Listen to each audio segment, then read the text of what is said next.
আসসালামু আলাইকুম দর্শক বন্ধুরা। আজকের রিভিউ হলো গরিব ঘরের রাজপুত্র নাটকের 40তম পর্ব। গরিব ঘরের রাজপুত্র নাটকের আগামী পর্বে মেঘলা আর কোল জুড়ে আসতে তার সন্তান। গরিব ঘরের রাজপুত্র ধারাবাহিকটি যত দিন যাচ্ছে দর্শকদের কাছে ততই জনপ্রিয় হয়ে উঠছে। একের পর এক ধামাক্কার পর্ব উপহার দিয়ে চলছে এই গল্পের পরিচালক। তবে আগামী পর্বটি হতে যাচ্ছে আরও এক মহা ধামাকা। আগামী পর্বে দর্শকদের জন্য অপেক্ষা করছে টান টান উত্তেজনা। যে পর্বটি দেখার জন্য দর্শকরা দীর্ঘদিন ধরে অপেক্ষা করছিল, ঠিক তেমনই একটি পর্ব এবার তারা দেখতে পাবেন। অনিক ও মেঘলার সংসারে নতুন ঝড়। দর্শকরা সবসময় চাইতেন অনিক আর মেঘলা যেন তাদের সন্তানকে ফিরে পায় এবং নতুন করে আবার সংসার শুরু করে। অবশেষে দর্শকদের সেই ইচ্ছা পূরণ হতেই চলছে। তারা জানতে পারবে যে তাদের সন্তান আসলেই জীবিত আছে। এবার সব সত্য সামনে আসতে চলেছে। মেঘলা তার সন্তানকে ফিরে পেতে যাচ্ছে। অনিক নিজের ভুল বুঝতে পেরে বারবার মেঘলার কাছে ছুটে যায় ক্ষমা চাওয়ার জন্য, কারণ অনিক বিশ্বাস করে যে তার কারণেই তাদের সন্তান মারা গেছে।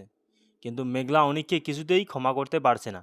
অনিককে দেখলেই মেঘলার মনে পড়ে যায় যে তার সন্তানের মৃত্যুর পিছনে অনিকের হাত রয়েছে।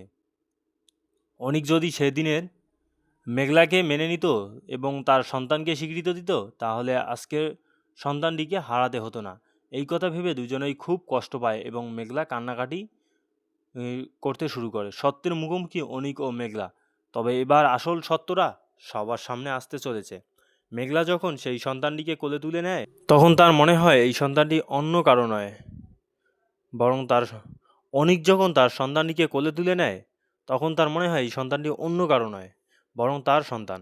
সন্তানটিকে কোলে নিয়েই তার খুব আপন মনে হয়, এমনকি দেখতেও হুবহু অনিকের মতন হয়েছে।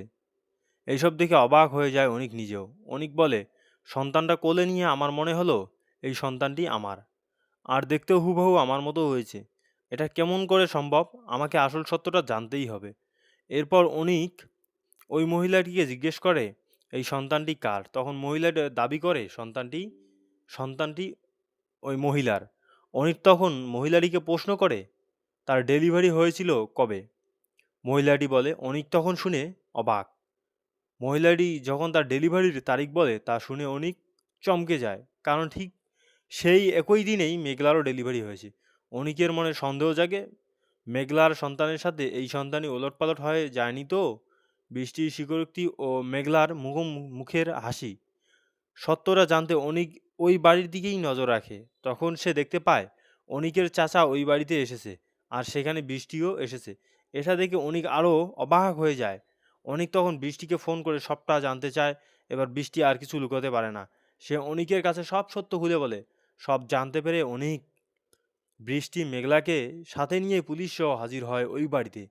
বাড়ির পুলিশ দেখে সবাই অবাক হয়ে যায় এবং শেষ পর্যন্ত মহিলাটি আসল সত্য স্বীকার করতে বাধ্য হয়। অবশেষে মেঘলার কোল খালি করে দেওয়া সেই সন্তানকে হাসি মুখে মেঘলার কাছে ফিরিয়ে দেওয়া হয়।